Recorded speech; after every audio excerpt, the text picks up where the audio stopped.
And today's topic is ketamine treatment in recovery. So we'll basically be talking it for those who are not familiar with ketamine treatment. It was approved a few years ago for the treatment of a number of disorders, anxiety, PTSD being one of the chief pathologies that it's been used to treat, and it's done very successful.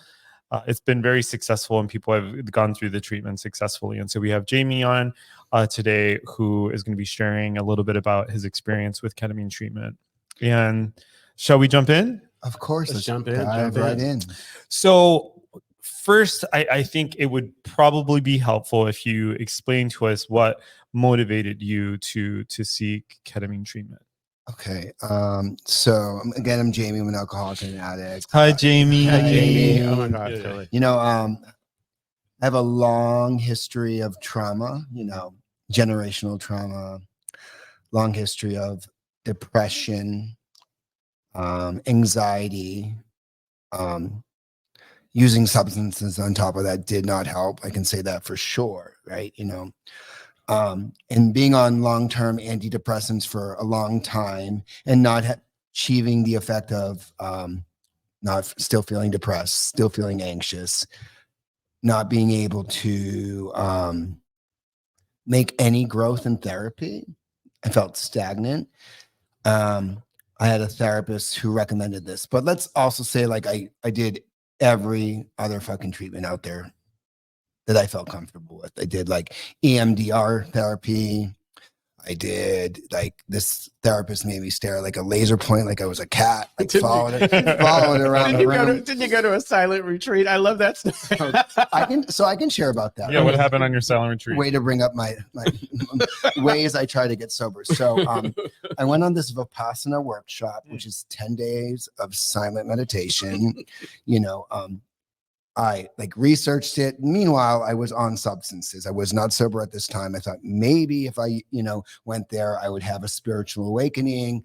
I could put down the pipe, the pill, or the bottle. And so I flew over to Chiang Mai, Thailand, and I showed up at this retreat. And there's all these really beautiful yogis, and I'm cracked out, coming down, trying to find it. They give you a cement block to sleep on. I felt like I was in, it was I don't know, concentration camp. It was really, really, really bad. And one meal a day. And you got chores, you need to get up and mop the bathroom, be silent. And on day 3, they asked me to politely leave. I say I quit, but they asked me to leave. Why? I think I was a disturbance. Well, what happened was I was in the bathroom. I was, you're still coming down. I was afraid I was going to lose my voice completely. I was like, I'm never going to be able to talk again. And I started screaming in the bathroom as I'm throwing water into the latrine hole that you have to go to the bathroom in, and then the providers who are running the retreat, brought me into the office and said, hey, we got you a bus ticket back from the mountains down to Chiang Mai to take a flight. Get the fuck out of here. I was going to kick on that story. So I want to circle back to what you were saying. So cool. It sounded like what you were saying is that you basically exhausted your options. You were you did all of these different things. Can you say more about at what point did you feel like therapy just wasn't working for you? Well, so at that point, I wasn't, taking the suggestions of my therapist of not drinking and drugging. So this journey being sober with my mental health issues, I then, dove deep back down into, doing EMDR, meditation with my therapist, all this different type of therapies, putting my hands into a sandbox and trying to process through all my trauma, and it was still not working. So my therapist suggested, the possibility of me adding ketamine into my process of dealing with PTSD, anxiety, and depression. But I also like to say, I was having issues with SSRIs and medications. I was, going through medications, not feeling the effects, and they take a long time to start. You have to start off slowly, or you get nauseous, you know, and I was having all these symptoms. Weight gain was one, not sleeping was another. The other one was like erectile stuff. Like I could get on the Ferris wheel, but I couldn't get off. Yeah. You know what I mean? Like I was like a sweaty mess, and like, this is not going to work as an active gay man being like, you know, sexually active. This is another like. I love the way that you put that. That was very kind of graceful and elegant. I get on that you could get on the Ferris wheel, but you couldn't get well, off. you know, we may have viewers. I don't know. But, Yeah. You know, I'm not trying to be PC. Yeah. So like, I had all these issues that I was taking notes with. I really looked at this, and for me, you know, the insanity of this whole thing is like, I'm going to bring the steps into this, where I thought my process of doing this treatment was like, you know, the insanity was doing the same thing every single day and not having the same, you know, the same results of being, you know, sick and tired of being depressed, anxious, sober, 100% sober, having a spiritual connection with a higher power, but still feeling like I wanted to kill myself. No withdrawal to like do anything. So listening to my therapist about adding these other resources was done with intention. Mm-hmm. Yeah. And I think you're also highlighting what a lot of people go through when they're dealing with, it sounded like you were talking about like treatment resistant depression, yes. Right? Then you're also dealing with the side effects of medications, which can make depression worse. So like weight gain can make depression worse. For sure. The sexual side effects can make depression worse. For sure. And then there's also sometimes I know, at least in my own experience, and I know this happens sometimes when people are working with different sponsors, where it can feel like you're stagnant in therapy, where like you've done all the processing you can possibly do, and then you feel stuck. Yeah, for sure. Is it possible that I want to use your words, circle back so we can ask Jaimie those questions? Oh, I know. Oh my God. Yeah. Go ahead, Louis. Okay. So, well, no, I there's only one question I asked. So why don't you ask the first one? The first question is, sorry. So we, as you know, we ask everyone these questions. Those 3 questions. The first one. We just jumped right. Yeah, we did, because I'm so excited about ketamine. Exactly. No, and it's good. Go ahead. Yeah. We have a good flow going on. Yeah. Well, the thing is, this is very interesting topic to me, for me, because I've done ketamine treatment, but we can come back to that in a second. So, first question is, where are you from? So if you couldn't tell by my accent, sometimes I'm from the East Coast. I grew up in Massachusetts. Soba. I got soba. I didn't get soba there. I got soba here.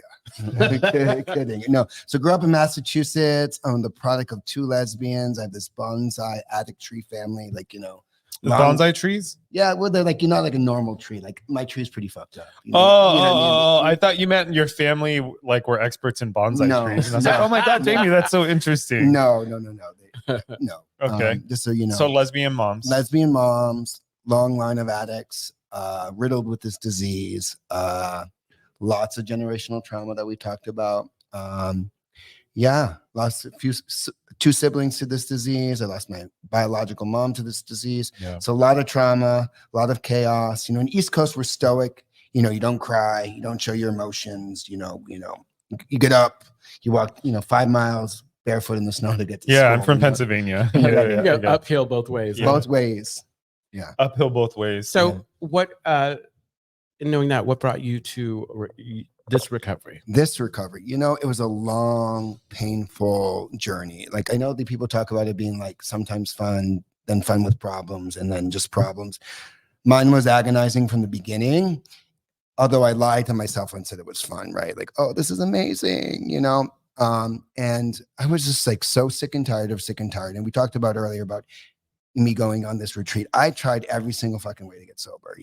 I also went and did ayahuasca. I went down to Costa Rica before and was like, yeah, this is going to work. I'm going to come back, be sober. And I was high, but when I landed, back here at SFO, like I had my dealer at the airport. I was ready to go, so I was really sick and tired. That's very good planning. Sorry. I know. Yeah, no, that's what I was thinking. The same thing too. Well, that's very good planning. Well, there's Wi-Fi in the sky. Thank you, United Airlines, for that. Maybe I'll get a free flight out of this one. Kidding. No, but it was my journey of being sick and tired, hanging out with people. I was the low life. Like I had no people that were below me. I was that. I was lonely. Isn't that ironic? It's like this whole idea of lower companions. If I call somebody a lower companion, it's probably because I am. It's like I'm for sure. Go ahead. I hate that. Like we were using tools and skills that we both didn't know. Anywho, so I came in here in 2016. Relapse is part of my story. Mine too, yeah. Yeah, I have a sobriety date coming up, which I'm super proud of. I crawled in here the first time. I was like spiritually broken.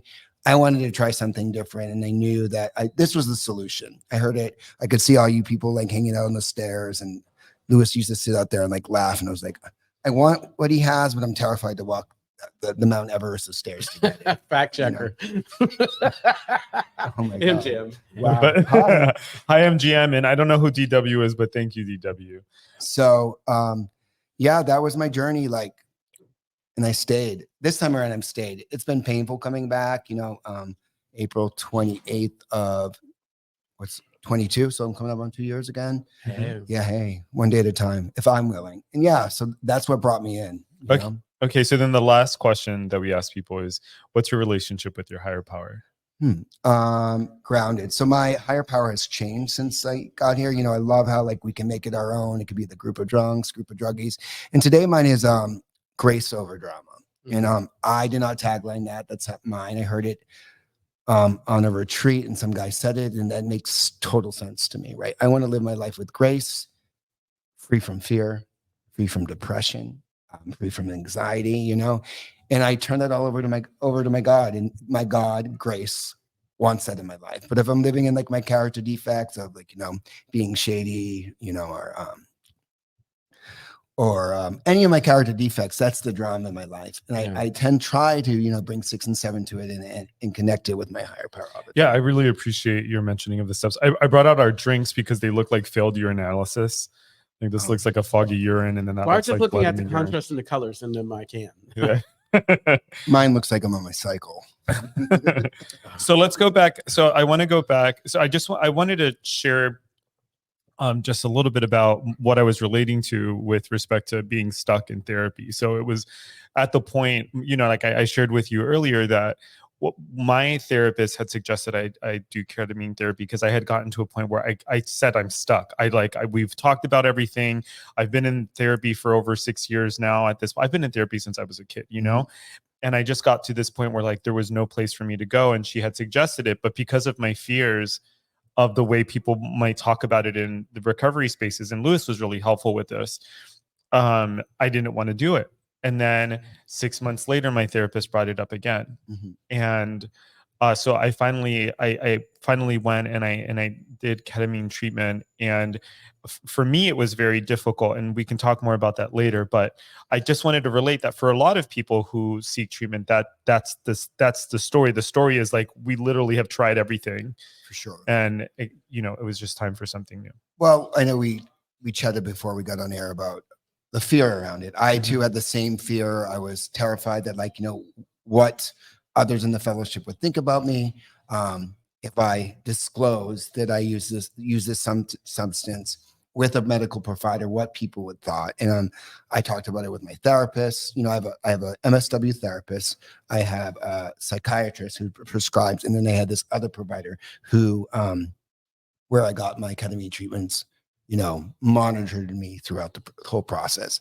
So I did a lot of talking about it with my therapist, and it came to the conclusion that, like we talked about this, other people's opinions is none of my business. That's right. Yeah. And you know what? When people assume, they make an ass out of you and me. So right. Like I took that intention into my treatments. It goes back to staying in our own hula hoop, because if I'm so concerned about what's going on over there, then it's usually because I'm not wanting to face something that I'm dealing with here. Yeah. It's like, and that happens everywhere, church, all that other places. For sure. You're doing this, you know what, whatever. The other thing is like, it really, like it early on, and I talked about this, it's like with my sponsor, like early recovery, I was so overzealous about, like, after I got it, I was like, yeah, I got it. And I didn't understand that it looked different for other people. And sometimes people didn't hold on to it. And so, yeah. And I also thought, like, I love my sponsors, because I have a few, and they're not paid. That's right. They don't take my insurance or my copays. And nor did I want to bring this I knew because I had program in me before, right? Mm-hmm. You know, that my trauma. Was that in Thailand? Oh, no. You had no. program in you before. I wish. No, but you know what I mean? Like, where was I going with this? You interrupted. I know. How dare you? I was on a good. So you were talking about, I think what you were going to talk about was that that the program is free. Yeah, the program is free. And, you know, I had the wherewithal to know that like I needed help outside these rooms. And the only way I could get it was by medical professionals who, and this is not like their first week of doing this. They had long, you know, long term of studying this, you know, Right. and like, because sometimes you have a sponsor who's brand new. It may not give you the advice that you That's need. right. Absolutely. And I knew I couldn't bring this stuff. Like you talked about being stuck. Like I was stuck. And we talked about like, I felt like I was on. And we also have a tendency to bring our personal stuff For sure. into our conversations. And that's important in our relationships. But when it comes to something like this, my professional opinion holds more weight. Yes. So. Yeah. And I think, you know, what that brings up for me is boundaries are very important. And I think when it comes to 12-step, there are a bunch of things, at least for me, that I have to kind of the line and the sand for me with sponsees is like, I am just walking you through the 12 steps. Absolutely. That's it. If it's not in the big book and it's not in the 12 and 12, it is just my opinion, period. Right. And we have to have boundaries around that kind of stuff. And I think similarly, when we comes to like our medical care, our mental health care, et cetera, like I have to have boundaries around that kind of stuff too. No, for sure. And that's how I practice with my sponsees as well too. Like, and I'm a provider. I would never suggest anything to my sponsees, no medical advice, nothing, because that's the boundary I set, you know, so just very clear. Like I don't even suggest to my sponsees to go to Al-Anon. Like we have conversations and we talk about what, and really it's like, as much as I want to tell you this, that, whatever, it is not my place to, I want you to get to the decision, kind of like what you're talking about. If you get to the decision on your own and you own it and you get some acceptance around the choices that you make. Yeah, for sure. Yeah, you know, that's actually in the pamphlet, in the what is a sponsor's pamphlet. It says we don't take our sponsees inventories. I'm mindful of the time, and there are other questions I want to get to. So tell us more about like what it was like for you. What was the actual process like for you? So I got my treatment at a treatment place run by an anesthesiologist. Mine was done intravenously. You know, you're monitored for 45 minutes. And I was telling Anthony before this, like I had like this pit crew team. I had the provider who, you know, instills or infuses. Then I would see my psychiatrist after that within 24 hours. And then I also would be working with my MSW within that week so we could tap in. You know, I have a lot of trauma that was like plugged. I couldn't like talk about it. I would get to a point and then there would be no like jumping off point. You know, like how it says and like how it works. Like I stood at the turning point. Like I was stuck at that turning point for so long and I couldn't articulate my feelings of what was going on. Was I like sad? Was I lonely? Did I feel abandoned? All this process from losing my mom or the trauma that I went through the last 2 years, like I couldn't articulate and I was frustrated. And then it was like this domino effect of like emotions. And I felt like I was in mud. And once I did I think after the second treatment, I felt like I was no longer in the quicksand of mud. I could walk. And then, like we talked about Niagara Falls, by the 6th treatment, I felt like I was flowing down a river and I felt safe. And I was able to articulate. I was able to correlate my feeling to an action and to an emotion that happened. You know, like an event. Oh, I felt like this when my mom died. That was sadness. Or, oh my gosh, I feel abandoned. I couldn't articulate what was going on in my body. And that led me to be depressed, anxious, all, you know, for years, you know, and when I was using substances, like that dumbed down that noise because I couldn't articulate.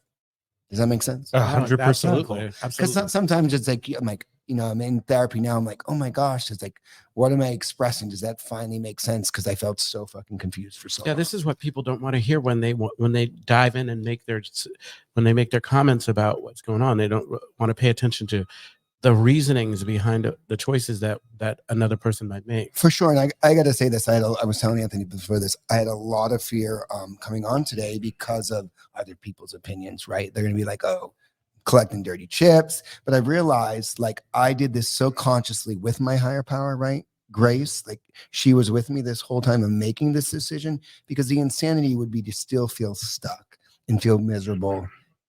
And I don't want to be that crazy person in the room, you know? Yeah. And, that is and what you're outlining is the difference between what it looks like for someone to just do ketamine off the street versus what it looks like to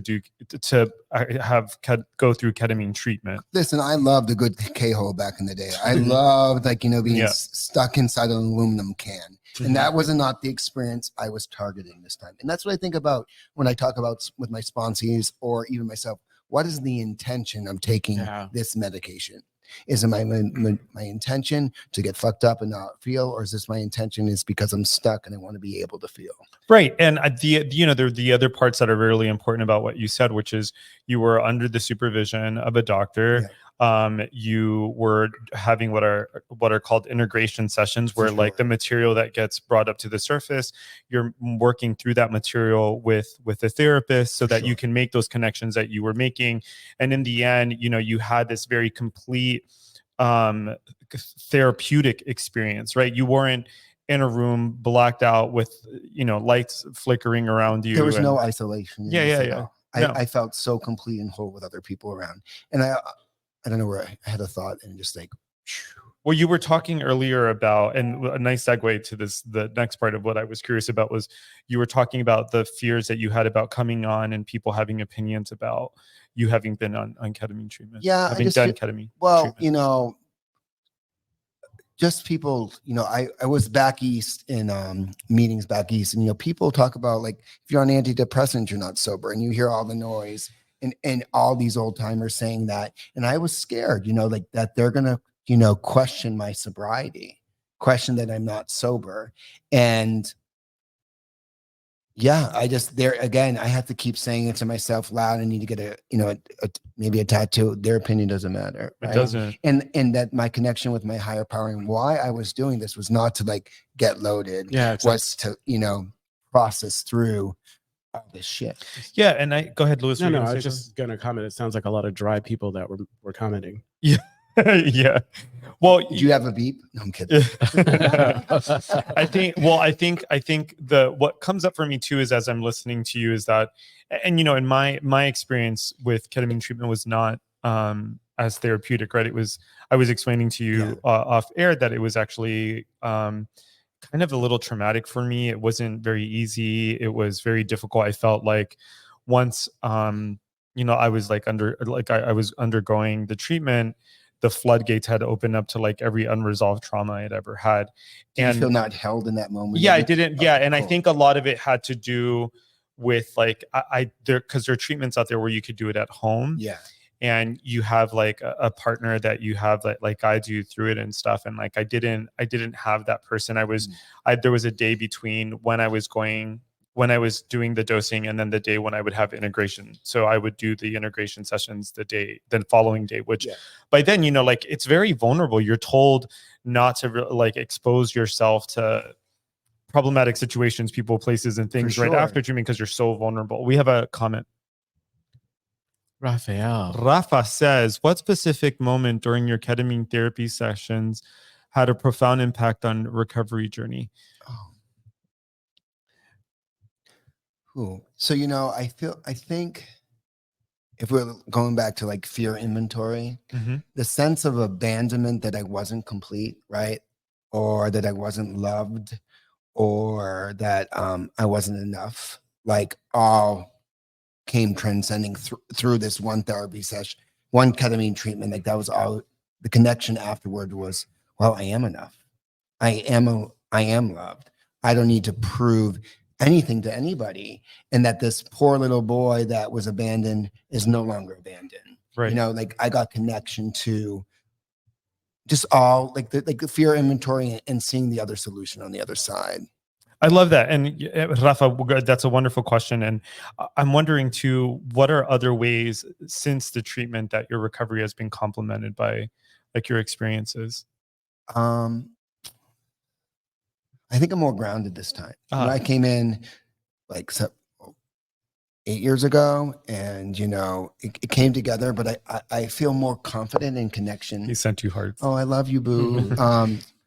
I feel more connected to my higher power, and I feel more grounded, and I feel like more spiritually fit. Right? Maybe I was dry, or also I was saving my face rather than my ass. And coming back this time, I've unapologetically shared in the meetings of what was going on, and I think that's the help because of the ketamine treatment. Because I'm here to save my life. That's right. Yeah. And like it opened the floodgates to like come to the rooms and share what was going on in my life, and that it was like an inhibition.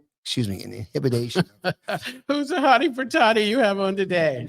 Hi, Todd. What's it say? Who's the hottie for toddy? Oh, Todd, thank you. Bless your heart. Who's Todd? I'll introduce you after. Okay, sorry. Oh wait, it was the person who just. Sorry, Todd. Hi, Todd. Go ahead. So yeah, like the inhibition was like released. I felt uninhibited to tell my truth, speak my truth. Yeah. And I felt so grounded, And I also want to say, like, I was on high dose medication before. Sure. Yeah. And doing these 6 treatments, I've halved my medication. Oh, nice. I was on really large doses of medication, and it's helped. And going back to that Ferris wheel, no, I can get off. Yeah. Okay, I'm glad. So we have another comment come in. Brandon says, "Have you checked? Go ahead. No. Have you checked out the PIR psychedelics and recovery 12-step based meetings? I went to one last year, and I heard some powerful shares from folks that had similar experiences, such as yours." Brandon always knows of the coolest shit. I know, and I've never heard of really, that. That sounds so cool. Always knows of the coolest shit. Listens to the coolest music. Goes to the coolest meetings. I never knew one of these meetings even existed. Yeah, that's really cool. I'm going to ask you about it after this. I feel like if I went there, like I know you were talking about another meeting you went to, and I feel like going there, maybe we can hear about the fears that we talked about. Talking about this is not an outside issue for us, right? Yeah. And being able to have a place to talk about it. Just one time last year was really cool. Did the ketamine treatment last year, I guess? I'm assuming. No, thank you. Thank you for sharing. You know what? Something that I want to talk about, like, okay, so I really feel like the act right now of talking about this as you have is very esteemable, in the sense that I really believe that it's important for us to get acceptance. I said this before, around decisions that we have to make for our well-being, and get, being courageous and going through the fears of what other people were going to think. Because I shouldn't worry about what other people think, but that's, in a perfect world, it doesn't happen. So talking about that, like, I'm definitely a people pleaser. I'm definitely a codependent. Doing this treatment, I realized that, I talked about being enough. I was able to like work on my codependency, trauma bonding skills through therapy after doing these sessions. I love that. So with the,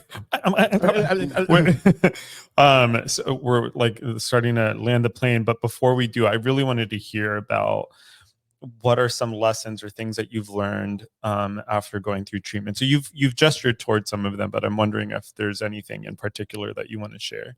I shouldn't have waited so long, but I wasn't ready. So like, I have to be like, forgive myself for not being ready. It happens when it happens. And like, I'm grateful for that. There's these new like lines of drugs that Brandon was talking about, other psychedelics like psilocybin, and that we have these tools to add to our toolbox, right? Yeah, I agree with you.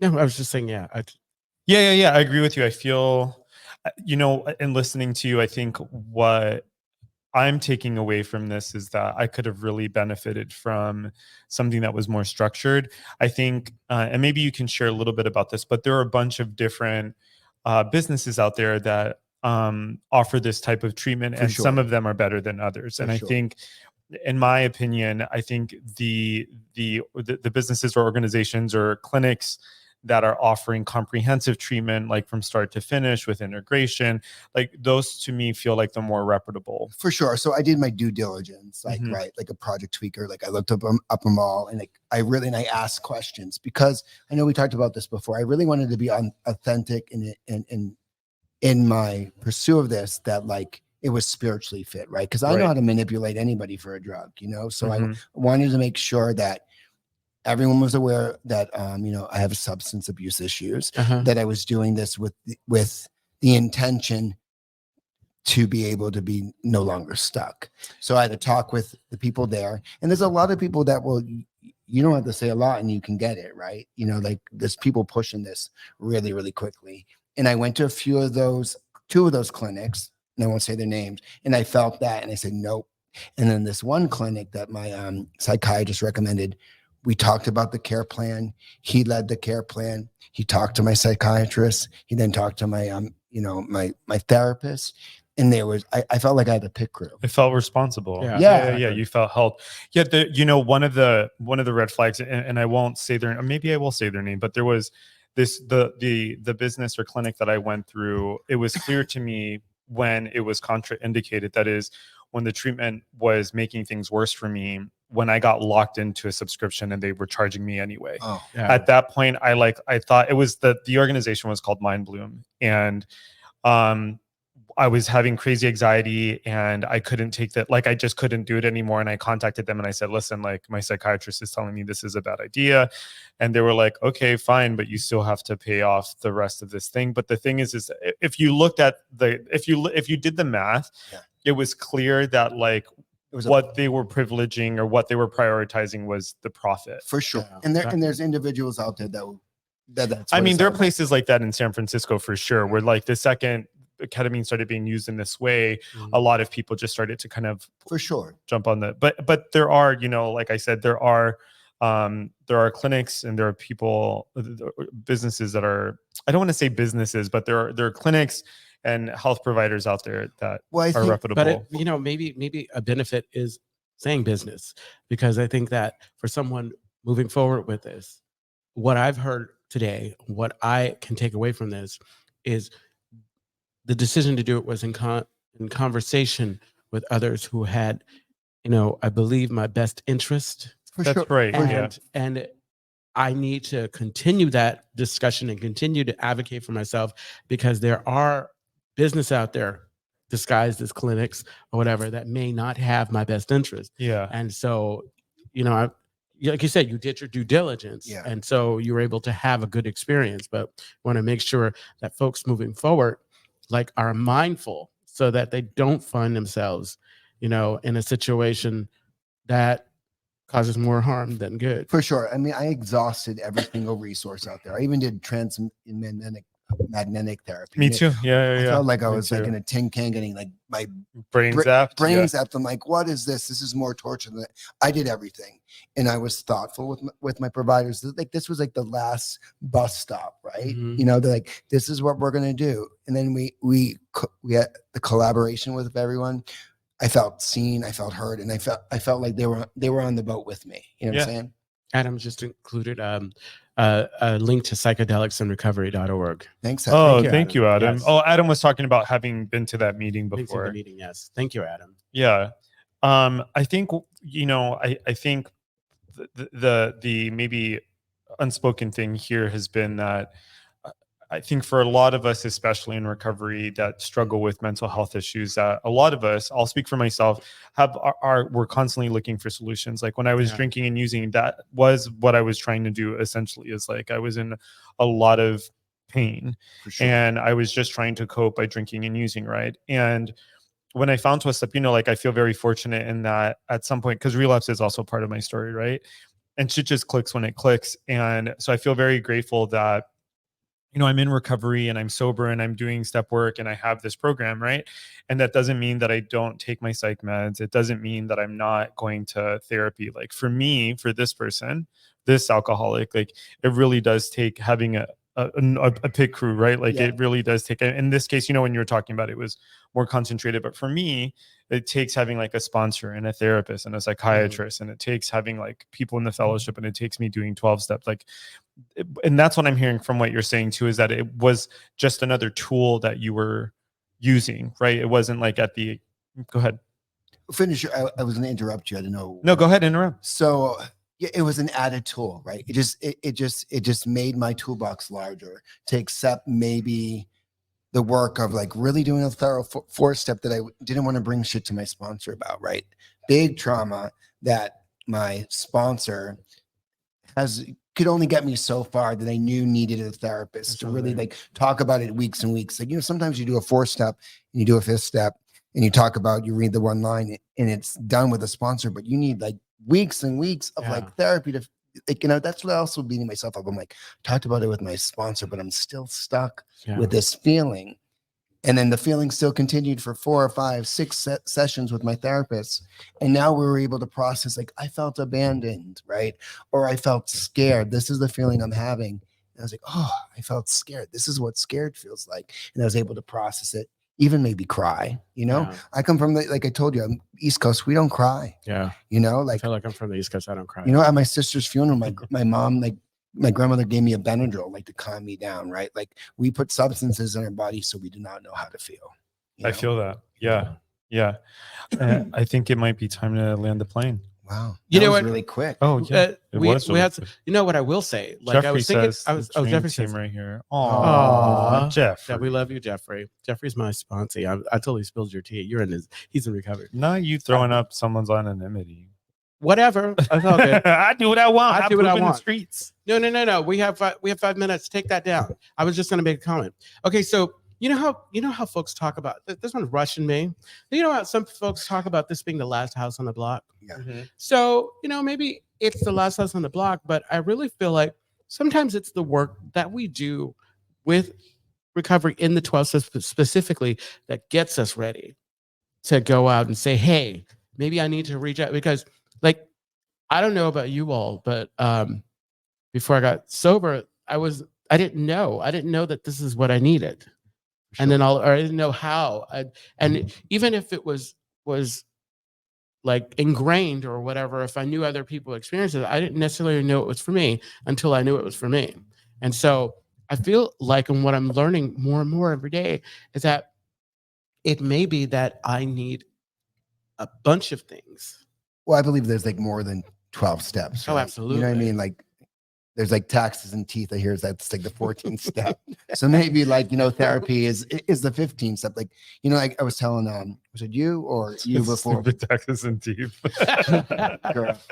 So, I think I was telling Louis before that, like my first sponsor back in 16, after our first few meetings, he like walked me up Market Street to like the Gay Connection Therapy Center. And he's like, Queer space. He's like, this is part of your journey. Like you'll get sober, but there's lots of outside issues, and this is where you need to go. Right. Yeah. And that started my journey. I've had a therapist there who transitioned to her own private practice, who I still see, who's, been a part of this journey. Yeah. Yeah. Therapy has been immensely beneficial for me. Now you can put the banner up. I'm sorry. That was crazy. Well, first, thank you, Jaimie. Thank you for coming on. That was incredible. Yeah. Thank you for this is what we talk about, this idea of a brave space. Yeah. I mean, it's a brave space simply because like there are no guarantees, nothing's protecting you, but speaking your truth is going to absolutely inspire someone else too, because like I always say, like when I share at a meeting and I close it out, it's like, this is for the still suffering alcoholic and addict who may be suffering in silence. Yeah. I hope that, and we don't need that. I hope if someone is stuck who could understand like what I emphasize and can relate to feeling stuck with mental health, that there is options out there and that you can still remain sober. So yeah, and I also wanted to say thank you and also praise and highlight that one of the things that I really appreciate about you is like the honesty that you bring to your recovery. Oh, thank you. Yeah, and I think that's been immensely beneficial for me as someone on the outside looking at like you processing and going through things. That to me is very encouraging, because a lot of the times there's like fear that I have around things about like processing out loud or whatever. And one of the things that I love is that you are very unapologetically committed to your recovery. Absolutely. I want to be here, you know what I mean? Because Yep. this disease definitely wants us dead, you know, and like These are the people that I pay attention to. I mean, it's like, obviously, like I'm inspired by those people who stay, but I want to hear about like, what was the struggle? How you know, what did you have to go through to get back here and to stay? You know, my heroes are people who fall down and get right back up. oh, I love you. Love the both of you. All right. Well, we love you. Yes, and and the Castro Country Club is a safe and sober community center for all people and a refuge for the LGBTQ recovery community.